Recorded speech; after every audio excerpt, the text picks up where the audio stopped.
नमस्कार विद्यार्थी मित्रांनो, शहरी स्थानिक शासन संस्था या पाठामधून नगरपंचायत, नगर परिषद आणि महानगरपालिका या स्थानिक शासन संस्थांचा आपण अभ्यास करणार आहोत. ग्रामीण स्थानिक शासन संस्था या पाठामधून ग्रामपंचायत, पंचायत समिती आणि जिल्हा परिषद या ग्रामीण स्थानिक शासन संस्थांचा आपण अभ्यास केलेला आहे. या पाठाच्या माध्यमातून शहरी भागातील स्थानिक शासन संस्थांचे स्वरूप समजावून घेणार आहोत. शहरी स्थानिक शासन संस्थांमध्ये नगरपंचायत, नगर परिषद आणि महानगरपालिका यांचा समावेश होतो. आपल्या देशामध्ये शहरांची संख्या खूप वाढत आहे. शहरे झपाट्याने वाढत आहेत. गावांची निमशहरे, निमशहरांची शहरे आणि शहरांची महानगरे होत आहेत. शहरांच्या आजूबाजूला असणाऱ्या ग्रामीण भागाचेही स्वरूप बदलत चाललेले आहे. शहरांची संख्या जशी झपाट्याने वाढत आहे, त्याचप्रमाणे शहरातील समस्या देखील झपाट्याने वाढत आहेत. शहरातील नातेवाईकांकडे दिवाळीची सुट्टी मजेत घालवलेली रेश्मा तेथील काही प्रसंगाबाबत विचार करू लागली. रेश्माप्रमाणेच या प्रसंगावर तुम्ही विचार करा आणि 2 परिच्छेदामध्ये ते लिहा. रुग्णवाहिकेचा सायरन जोरात वाजत होता आणि मोकळा रस्ता मिळत नव्हता. याचाच अर्थ शहरामध्ये लोकसंख्या इतकी प्रचंड प्रमाणामध्ये वाढलेली आहे की त्या लोकसंख्येच्या प्रमाणामध्ये वाहतुकीची साधने देखील वाढलेली आहेत. त्यामुळे शहरातील रस्ते या वाहनांसाठी अपुरे पडत आहेत. शहरामध्ये वाहतुकीची कोंडी होत आहे आणि त्यामुळे एखादा प्रसंग ओढवला तर त्यावेळेला रुग्णवाहिकेला देखील पुढे जाण्यासाठी मोकळा रस्ता मिळत नाही. पाणी कपातीच्या निर्णयामुळे पाण्याच्या टँकरसमोर गर्दी होती. पाणी समस्या ही देखील शहरांमधील एक मोठी समस्या आहे. शहरातील वाढत्या लोकसंख्येची पाण्याची गरज भागवणं कठीण होत चाललेलं आहे. शहरामध्ये वाढत असलेले उद्योगधंदे आणि शहरातील लोकांना दैनंदिन वापरासाठी आवश्यक असलेले देखील पाणी योग्य प्रमाणामध्ये मिळणं कठीण झालेलं आहे आणि त्यामुळेच टँकरसमोर गर्दी दिसते. बागांमध्ये लहान मुले व ज्येष्ठ नागरिकांसाठी सोयी केल्या जात होत्या. शहरामध्ये जागेची कमतरता असल्याकारणाने लहान मुलांना खेळण्यासाठी जागा अपुरी पडते. त्याचबरोबर ज्येष्ठ नागरिकांसाठी देखील विश्रांती घेण्यासाठी बागांची आवश्यकता असते. शहरामध्ये अशा प्रकारची जर व्यवस्था केली जात असेल तर मुलांच्या दृष्टिकोनातून आणि ज्येष्ठ नागरिकांच्या दृष्टिकोनातून ही एक चांगली आणि महत्त्वाची बाब आहे. शहरांमध्ये काही सोयी सुविधा आपल्याला मिळतात, त्याचबरोबर काही समस्या देखील निर्माण झालेल्या आढळतात. उद्योग आणि व्यवसायाची संधी. शहरामध्ये आपल्या कौशल्यानुसार किंवा आपल्या पात्रतेनुसार व्यवसाय करण्याची संधी असते, उद्योगधंदे सुरू करण्याची संधी असते. शहरामध्ये सेवा क्षेत्र देखील वाढत आहे. विविध ठिकाणी सेवा पुरवण्यासाठी लोकांची गरज भासते. शहरांमध्ये उद्योगधंदे आणि व्यवसाय वाढल्या कारणाने मोठ्या प्रमाणावरती रोजगार देखील उपलब्ध असतो. मनोरंजन, कला, साहित्य इत्यादी सोयी उपलब्ध असतात आणि त्या दृष्टिकोनातून लोकांना रोजगार देखील उपलब्ध होत असतात आणि त्यामुळे ग्रामीण भागातून शहराकडे येणाऱ्या लोकांची संख्या वाढत आहे. शहरामधील लोकसंख्येचं वाढतं प्रमाण यामुळे काही समस्या शहरांमध्ये भेडसावत आहेत. त्यापैकी अपुरा निवारा, जागेची टंचाई असल्या कारणानेच निवाऱ्याची समस्या शहरांमध्ये निर्माण होत आहे. वाहतुकीची कोंडी. वाहनांची संख्या इतकी वाढलेली आहे की रस्त्यावरती वाहतुकीची कोंडी जागोजागी झालेली आपल्याला दिसून येते आणि त्यामुळे प्रदूषण देखील मोठ्या प्रमाणामध्ये वाढत आहे. कचऱ्याची विल्हेवाट लावणं ही देखील शहरातील एक मोठी समस्या आहे. शहरामध्ये दररोज कित्येक टन कचरा निर्माण होतो आणि या कचऱ्याची विल्हेवाट कशी लावावी हे देखील एक प्रशासनासमोरची मोठी समस्या असते. वाढती गुन्हेगारी. वाढत्या लोकसंख्येमुळे सर्वच लोकांना रोजगार मिळणं कठीण जातं. अशा वेळेला अन्न, वस्त्र, निवारा या प्राथमिक गरजा भागवण्यासाठी लोकांना खूप समस्यांना तोंड द्यावं लागतं. अशा वेळेला काही लोक गुन्हेगारी प्रवृत्तीकडे वळतात. गलिच्छ वस्त्यांमध्ये मोठ्या प्रमाणावरती लोकसंख्या राहते. झोपडपट्ट्यांचं प्रमाण शहरामध्ये वाढलेलं दिसतं. त्या ठिकाणी स्वच्छतेची समस्या असल्याकारणानं विविध प्रकारचे आजार आणि रोगराई निर्माण झालेली आपल्याला दिसते. अशा अनेक समस्यांना शहरामध्ये सध्या तोंड द्यावं लागत आहे. शहरी स्थानिक शासन संस्थांपैकीच नगरपंचायत ही एक शहरी स्थानिक शासन संस्था आहे. शहर होण्याच्या प्रक्रियेत जी गावे असतात येथे नगरपंचायत असते. पूर्णतः खेडही नाही आणि शहरही नाही अशी काही ठिकाणे आपल्याला पाहायला मिळतात. त्या ठिकाणी असलेली स्थानिक शासन संस्था म्हणजेच नगरपंचायत होय. अन्य स्थानिक शासन संस्थांप्रमाणे नगरपंचायतीची दर 5 वर्षांनी निवडणूक होते. निवडून आलेले प्रतिनिधी आपल्यापैकी एकाची अध्यक्ष आणि एकाची उपाध्यक्ष म्हणून निवड करतात. अशा प्रकारे नगरपंचायतीच्या मार्फत छोट्या शहरांचा कारभार चालत असतो. नगर परिषद लहान शहरांसाठी नगर परिषद हे स्थानिक शासन निर्माण केलेले असते. नगर परिषदेच्या निवडणुका दर 5 वर्षांनी होतात. निवडून आलेले प्रतिनिधी नगरसेवक म्हणून काम करत असतात. नगर परिषदेच्या निवडणुकांसंबंधी असणाऱ्या कायद्यात अलीकडे काही बदल झालेले आहेत. त्यानुसार नगर परिषदेच्या अध्यक्षांची जनतेकडून थेट निवड केली जाते. नगर परिषदेच्या नगरसेवकांची व नगर परिषदेच्या अध्यक्षांची निवडणूक एकाच वेळी घेण्याविषयी तरतूद करण्यात आलेली आहे. नगर परिषदेच्या सर्व सभांचे अध्यक्षस्थान नगराध्यक्ष भूषवतो. तेथील कामकाजाचे नियमन करतो. नगर परिषदेच्या प्रशासनावर नगराध्यक्ष लक्ष ठेवतो.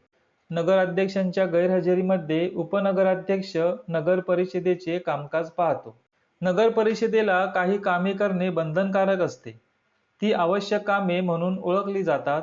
उदाहरणार्थ, सार्वजनिक रस्त्यांवरती दिवाबत्तीची सोय करणे, पाणी पुरवठा, सार्वजनिक स्वच्छता आणि मलनिस्सरणाची व्यवस्था, जन्ममृत्यू, विवाह यांच्या नोंदी ठेवणे इत्यादी कामे ही आवश्यक कामे म्हणून ओळखली जातात. या व्यतिरिक्त नगर परिषद जनतेला अधिक सेवा सुविधा मिळाव्यात म्हणून अन्यही कामे करत असते. त्यांना नगर परिषदेची ऐच्छिक कामे म्हणतात.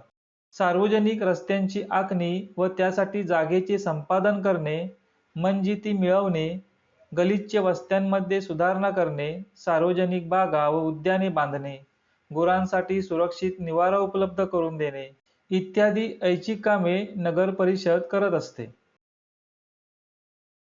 प्रत्येक नगर परिषदेसाठी एक मुख्याधिकारी असतो. नगर परिषदेने घेतलेल्या निर्णयांची तो अंमलबजावणी करतो. त्याला मदत करण्यासाठी अनेक अधिकारी देखील असतात. नगर परिषदेच्या उत्पन्नाचे मार्ग. नगर परिषद शहरामध्ये सुखसुविधा निर्माण व्हाव्यात यासाठी अनेक कामे करत असते.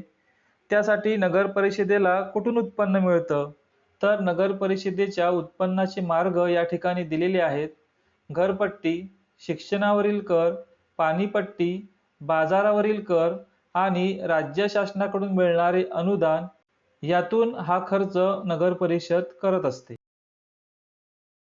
आपल्या शहरांचा विकास व्हावा आणि आपल्या शहरांमध्ये स्वच्छता राहावी यासाठी नागरिक म्हणून आपली देखील काही जबाबदारी असते. कचरा वेचकांना तुमच्या घरातील कचरा देत असताना तो योग्य कचरा कुंडीतच टाकला पाहिजे किंवा ओला कचरा, सुका कचरा असा कचरा वेगवेगळा करून तो त्यांना दिला पाहिजे. जलवाहिनी फुटल्याने रस्त्यावरती पाणी साचते, त्याचबरोबर पाण्याचा अपव्यय देखील होतो. यासाठी आपल्या शहराच्या प्रशासनाला आपण कळवायला हवं. पाणीपुरीसाठी अस्वच्छ पाणी वापरले जात असल्यास हे देखील आपण लक्षात आणून देणं गरजेचं आहे. पुलावरून अनेक जण नदीत निर्माल्याच्या प्लॅस्टिकच्या पिशव्या टाकत आहेत, तर अशा वेळेला जनजागृती करणं गरजेचं आहे.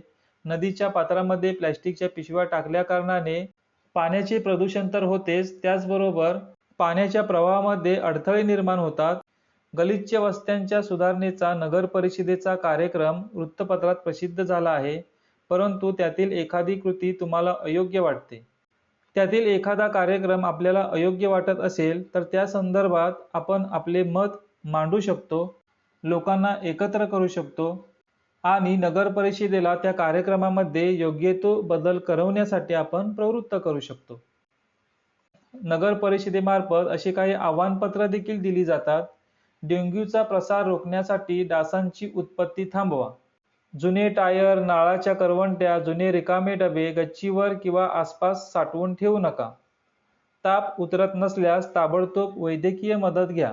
परिसर स्वच्छ ठेवा. अशा प्रकारची अनेक आवाहनपर पत्र नगर परिषदेमार्फत विविध ठिकाणी लावलेली दिसतात. ज्यावेळेला अशा प्रकारे नगर परिषद आपल्या आरोग्यासाठी काळजी घेत असते, त्यावेळेला आपण देखील त्या आवाहनपत्रातील सूचनांचं तंतोतंत पालन करणं गरजेचं असतं. महानगरपालिका. मोठ्या शहरांमध्ये नागरिकांना विविध सेवा देणाऱ्या स्थानिक शासन संस्थेला महानगरपालिका म्हणतात. महाराष्ट्रामध्ये प्रथम मुंबई या ठिकाणी महानगरपालिका स्थापन करण्यात आली. शहराच्या लोकसंख्येच्या प्रमाणात महानगरपालिकेची एकूण सदस्य संख्या निश्चित केली जाते.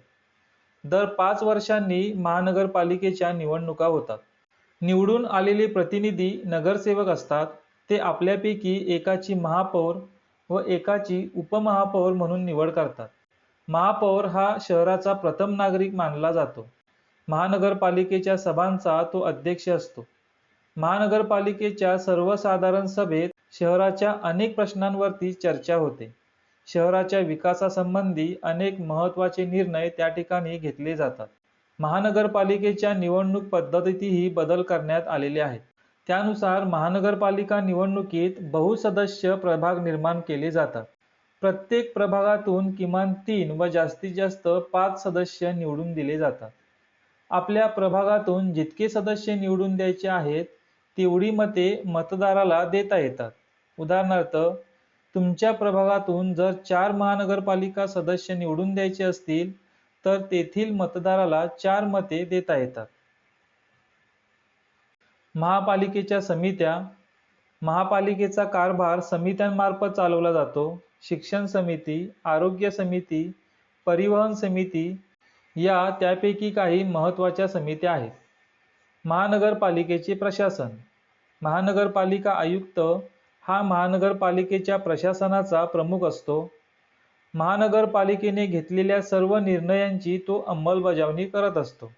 उदाहरणार्थ, एखाद्या महानगरपालिकेने प्लास्टिक पिशव्यांच्या वापरावर बंदी आणण्याचा निर्णय घेतला असल्यास त्याची प्रत्यक्ष अंमलबजावणी महापालिका आयुक्त करतो. महापालिकेचे वार्षिक अंदाजपत्रक तो तयार करतो. महापालिकेच्या सर्वसाधारण बैठकींना तो उपस्थित असतो. एकूण लोकसंख्येत स्त्रियांचे प्रमाण जवळजवळ निम्मे आहे. तरीही राज्यकारभारात मात्र स्त्रिया अभावानेच दिसतात. आपल्या घरगुती कामातून स्त्रिया अन्न, इंधन, पाणी यासारखे अनेक महत्त्वाचे विषय रोज हाताळतात. पण याबाबत निर्णय घेण्यात मात्र त्यांचा वाटा नसतो. घरच्या पाण्याची काळजी महिला घेते, पण पाण्याच्या प्रश्नात तिचा सहभाग नसतो. स्थानिक शासन संस्थांमध्ये 50% राखीव जागांमुळे असे महत्त्वाचे प्रश्न तडीस नेण्याची संधी महिलांना मिळालेली आहे. या यादीमध्ये स्थानिक शासन संस्थांना जी कामे करावी लागतात त्याची यादी दिलेली आहे. यामधून महानगरपालिकेची कामे कोणती हे आपल्याला शोधायचं आहे. पाणी पुरवठा, रस्त्यावरील दिवाबत्ती, जन्म-मृत्यू, विवाह नोंद करणे, अग्निशामक सेवा, अनधिकृत बांधकामावर हातोडा, धोकादायक इमारतींबाबत सूचना, बांधकामांना परवानगी, शहरातील सार्वजनिक वाहतूक आणि शहरातील पर्यावरण रक्षण इत्यादी कामे महानगरपालिकेला करावी लागतात. महानगरपालिकेला विविध कामे करण्यासाठी त्यांना मिळणारे उत्पन्न हे कोणकोणत्या मार्गाने मिळते? तर घरपट्टी, मालमत्ता कर, पाणीपट्टी, व्यवसाय कर, मनोरंजन कर, कर्ज उभारणी आणि राज्य शासनाचे अनुदान. आपण शहरामध्ये ज्या घरामध्ये राहतो त्या घराची घरपट्टी आपल्याला द्यावी लागते. आपली जी मालमत्ता असते त्या मालमत्तेचा कर देखील द्यावा लागतो. पाणी बिल आपल्याला भरावं लागतं आणि जर एखादा आपण व्यवसाय करत असू तर त्या व्यवसायावरील कर देखील आपल्याला द्यावा लागतो. मनोरंजनावरील देखील आपण कर देतो. घरामध्ये आपल्या टीव्ही असेल, केबल असेल तर त्यावरती आपल्याला कर द्यावा लागतो. तसेच चित्रपटगृहामध्ये जर आपण चित्रपट पाहिला तर त्यावर देखील आपल्याला कर द्यावा लागतो. कर्ज उभारणी आणि राज्य शासनाचे अनुदान अशा विविध मार्गांनी महानगरपालिकेला उत्पन्न मिळत असते. शहरामध्ये जर विविध प्रकारच्या सोयी सुविधा निर्माण होत असतील तर त्या शहराच्या विकासासाठी त्याचबरोबर त्या शहरातील नागरिकांच्या दृष्टिकोनातून फायद्याचीच असते.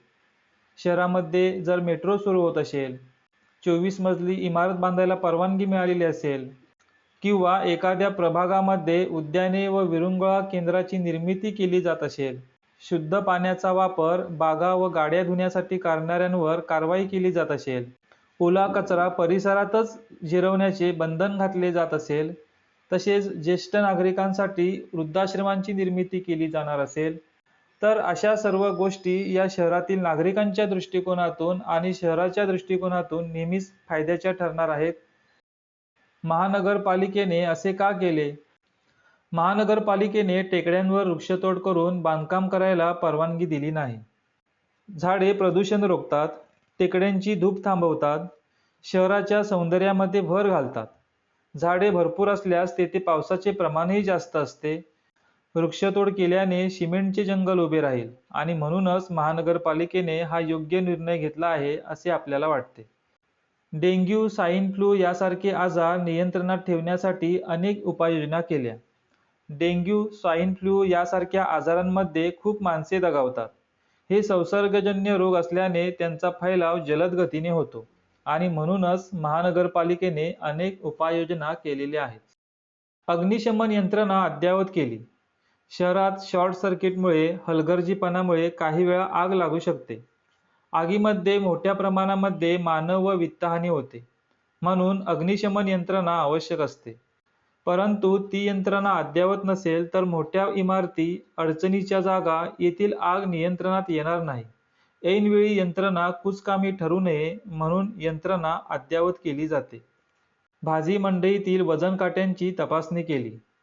भाजी विक्रेते अनेकदा खोटी वजने वापरून गिरायकांना कमी वजनाची भाजी देऊन फसवत असतात, म्हणून वजन काट्यांची मधून तपासणी करणे आवश्यक असते. शहरामधील स्थानिक शासन संस्था या तक्त्याच्या माध्यमातून देखील आपल्याला समजावून घेता येतील. नगरपंचायत, नगर परिषद आणि महानगरपालिका या शहरी स्थानिक शासन संस्था आहेत. ज्या खेड्यांचे शहरामध्ये रूपांतरण होत असते अशा शहरांमध्ये नगरपंचायत असते. या ठिकाणी सदस्य संख्या किमान 9 व जास्तीत जास्त 15 असते. अध्यक्ष आणि उपाध्यक्ष या ठिकाणी नगरपंचायतीचे पदाधिकारी असतात आणि कार्यकारी अधिकारी हा शासनाने नेमलेला अधिकारी असतो. छोट्या शहरांमध्ये नगर परिषद असते. या ठिकाणी किमान सदस्य संख्या 17 असते आणि जास्तीत जास्त सदस्य संख्या 38 असते. नगर परिषदेमध्ये नगराध्यक्ष आणि उपनगराध्यक्ष हे पदाधिकारी असतात. त्याचबरोबर शासनाने नेमलेला मुख्याधिकारी हा अधिकारी असतो. मोठ्या शहरांमध्ये महानगरपालिका असतात. या ठिकाणी असलेल्या सदस्यांची संख्या त्या ठिकाणच्या लोकसंख्येच्या प्रमाणावरून ठरत असते. महापौर आणि उपमहापौर हे महानगरपालिकेतील पदाधिकारी असतात आणि आयुक्त हा शासनाने नेमलेला अधिकारी असतो. आरक्षण म्हणजे काय, ते का आवश्यक आहे? ग्रामपंचायत, पंचायत समिती व जिल्हा परिषद, नगरपंचायत, नगर परिषद व महानगरपालिकांमध्ये जितक्या जागा जनतेकडून निवडून द्यायच्या असतात, त्यापैकी काही जागा अनुसूचित जाती, अनुसूचित जमाती व नागरिकांच्या मागासवर्गातील लोकांसाठी राखून ठेवलेल्या असतात. या जागांवर त्या वर्गातील लोकच निवडून येतात. याला जागांचे आरक्षण म्हणतात. तसेच एकूण जागांपैकी निम्म्या जागा महिलांसाठी राखीव असतात. समाजातील वंचित घटकांना व महिलांना गावाच्या किंवा शहराच्या कारभारामध्ये भाग घेता यावा, निर्णयात सहभागी होता यावे म्हणून आरक्षण आवश्यक असते. लोकशाहीत सर्वांना सहभागाची संधी असणे आवश्यक असते. मुलांनो, या ठिकाणी शहरी स्थानिक शासन संस्थांची थोडक्यात आपण माहिती घेतलेली आहे. पुढील व्हिडिओच्या माध्यमातून या पाठाचा स्वाध्याय आपण पाहणार आहोत. धन्यवाद.